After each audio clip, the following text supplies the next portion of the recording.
Today I'm going to be working on this dwarf Hinoki Cypress.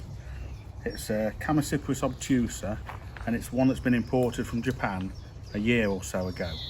It's unusual here in the UK to get many of these imported from Japan, so it's quite an unusual tree. And here at the nursery, we've been through quite a busy time in spring. We've worked on a lot of deciduous trees. We've shown you lots of videos of me working on deciduous trees, spindles, maples, that sort of thing. And now the spring rush is over, we're going to start and turn our attention to some of the evergreen trees that we've got here on site that need a little bit of work and styling. We've owned this tree for about half a year or so. It's just been here outside my studio, and a few customers have admired it and looked at it, and I've even had a few people wanting to buy it, but I've said it's not really for sale until I work on it, because I bought it because the enjoyment for me with bonsai, as well as selling them, is working on them, of course. And I'd like to work on it and see what the tree holds for us. We might be doing this in several segments for these videos, because I'm just trying to work on it in between other jobs I've got and working with customers and students. So initially, what have we got? We've got quite a heavy trunk, Hinoki, with nice movement in the trunk, beautiful movement. You know, it isn't without its faults, but it also has a fair amount of potential.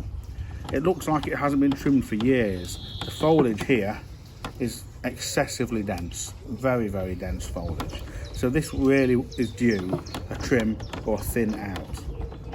And I've not spent a lot of time looking at this tree, but immediately when you look at it on the lower section of the trunk, you can see it comes up here and it splits into two.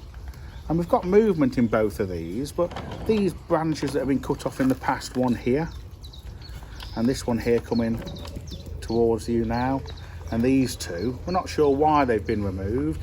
You know, they either died off or they've been removed through choice, so we need to do something about that. And all I would say from looking at this tree initially was, what I'm trying to get away from is these two trunks being like a V shape, like a catapult.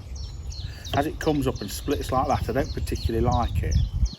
Now this one is a bit of a thicker trunk, so it's got more dominance. It's a primary trunk and this is the secondary trunk. So things might alter as I style this, but my immediate thought with this tree is that I'm not going to want this as, I could carve this and make it a protruding gin, an area of deadwood.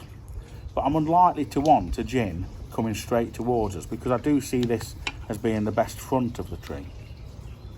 Same with this one here, we could carve this, but I might be better removing it so that we give the tree a bit more movement on this outer edge of the curve. So that's a consideration. So one thing I've been thinking of initially is just altering the angle of the tree as well. It's all very easy to look at a tree like this and start styling it, but you've got to assess it and see if you can get the best out of it. So if I just use this piece of wood to chock it up a little bit, and I think somewhere on this back edge, so if I was to tilt it over to the right, the main thing it does, it makes this split look less static. So rather than looking like a catapult, it drops it down. It effectively lowers this right hand trunk. So instead of them both coming up and competing, this primary one is more vertical and this secondary one is just sloping off more. It's not horizontal, but it's at a lower angle than before. So potentially this could be a better angle for this tree. It would mean that this branch here that was down, it's now lifted that up. So this would have to be brought down with wire. But this is flexible, so I think that's not really an issue. So my first thought, the job with this tree really, is to go through the foliage here with a fine pair of scissors and try and trim some of this foliage out. So we can't start seeing this until we can see the structure. It's the structure of this tree. It's an old tree. It's the branches, the structure, the ramification of this tree. That is the beauty of this tree.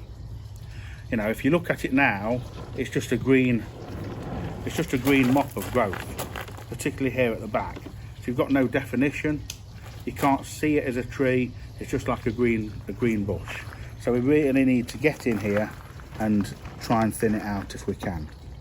So it's going to be quite a time consuming, laborious process. So I'm going to try and get to it and trim it out over the next day or two as time permits. If you look up into the tree, the ramification in here, the actual branch structure, is that you only see it on an old tree. And I want to try and keep that, although potentially sort of 30 to 40% of this tree is going to be thinned out. And then we can decide what branches we're going to keep. Okay, so we'll start with this section here, and let's just have a look to see what it's given us. And if we open it up, can you see this growth in here? Hasn't been trimmed for quite so many years. So this very small growth that's weak on the inside, we want to remove this to give us some definition. So this little bit, you see this branch down in here, look, let's remove that like this, and back in with this one here, look. And a lot of this is cutting out either dead stuff or stuff that's really quite weak, and we'll keep the stronger growth that's usable. See here, we've got this little section here, there's not much growth on that, we'll thin that out.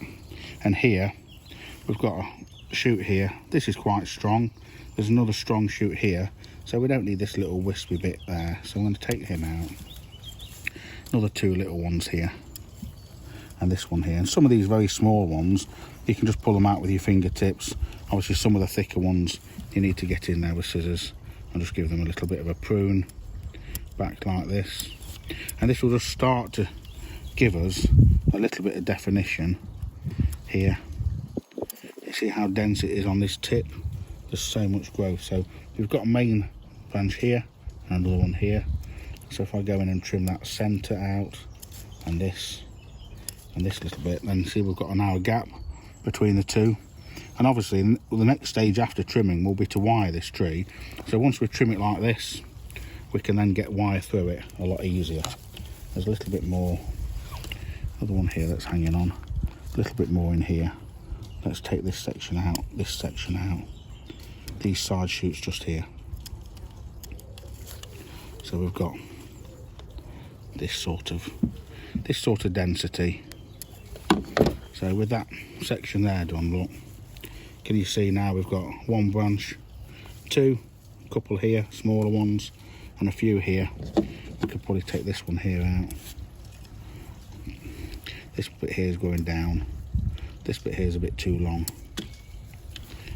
And then on these tips here, we can either trim them back with scissors, or this very soft growth on a Hinoki Cypress like this, you can just pinch that soft growth back.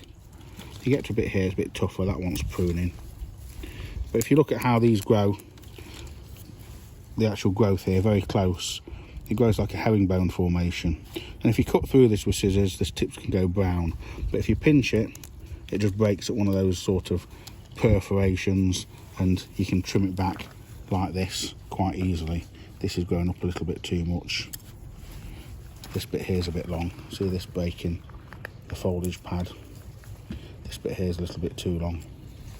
So the first objective is to go through and try and get it trimmed to this sort of level. So we've got some light, we can then go in to wire it. So we've got rid of all the little dead bits, some of the little wispy bits, some of these bits that are growing down, and then we've got something that's a bit more usable like this. And then we can make a decision as to which bits we're keeping. Okay, so back with this Hinoki Cypress in the studio. Yesterday I spent a couple of hours thinning it out. As I said before, this is very, very dense, this growth in here. And I started at this section here on the right. Can you see how I've thinned this out? And this sort of density is what we want all the way through the tree. Yeah. So I started on this side all the way around here. And once you start trimming it to this density, you've got to continue it through the tree. So I've done this section up to here, a little bit here. We haven't done this top, and I've done around here. There's a few long bits that want coming off. Once we trim it back like this, you can see on this back section, this piece of foliage is a bit too long, wants trimming back to here. And then this section here That's that branch back in there, look. Yeah, so if we remove that, we can take this section here off, and we've got a tighter foliage pad in here. So we're now looking at this sort of design. Yes, we were going to tilt it up, weren't we? So we've got our bit of wood, and we were going to wedge this tree up on that back edge. So this was the sort of image we were looking at, tilting this over more. And I'm very happy with how this has progressed just by pruning. Haven't actually done any wiring on this tree yet. There might be the odd bit that wants tweaking and altering, but it's in quite a good position just from a pruning. It shows what can be achieved by precision pruning on a Hinoki Cypress or material like this. So please give us a like and subscribe to the channel. We've got a bit more to do at the top here, and then we're going to do some carving, a little bit of wiring, and we're going to release that as part 2 video. So subscribe to the channel, and then you won't miss the second part coming out next week. Thank you very much.